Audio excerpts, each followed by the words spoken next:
തൃശൂർ കുറ്റിപ്പുറം സംസ്ഥാനപാതയിൽ പെരുമ്പിലാവ് മുതൽ കുന്നംകുളം വരെയുള്ള ഭാഗത്തെ കുഴികൾ അപകടങ്ങൾക്ക് വഴിവെക്കുന്നു. റോഡിലെ കുഴികളിൽ വാഹനങ്ങൾ ചാടി അപകടമുണ്ടാകുന്നത് നിത്യസംഭവമായി.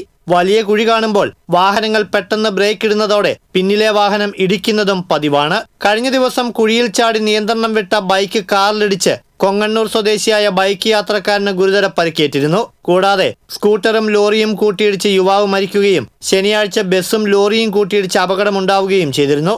പാറേമ്പാടം മുതൽ അക്കിക്കാവ് വരെയുള്ള റോഡ് നവീകരണത്തിന്റെ ഭാഗമായി 4 കലുങ്കുകൾ നിർമ്മിച്ചിരുന്നു. എന്നാൽ റോഡ് നിരപ്പിലും 2 അടിയോളം ഉയർത്തി നിർമ്മിച്ച കലുങ്ക് വാഹനയാത്രക്കാർക്ക് തിരിച്ചടിയായി. റോഡരികിലെ കാന നിർമ്മാണം പാതി വഴിയിൽ നിലച്ചതും പൂർത്തിയാക്കാനായിട്ടില്ല. റോഡിലെ വലിയ കുഴികളിൽ വെള്ളം നിറഞ്ഞു നിൽക്കുന്നത് ഇരുചക്ര വാഹന യാത്രക്കാരെ അപകടത്തിൽപ്പെടുത്തുന്നുണ്ട്. ആഴമറിയാതെ കുഴിയിൽ ചാടുന്ന ഇരുചക്ര വാഹനങ്ങൾ നിയന്ത്രണം വിട്ട് മറിയുന്നതും പതിവാണ്. റോഡ് നന്നാക്കണമെന്നാവശ്യപ്പെട്ട് പല സമരങ്ങളും നടന്നെങ്കിലും അധികൃതർ നടപടിയെടുക്കുന്നില്ലെന്നാണ് ആക്ഷേപം. TCV കുന്നംകുളം.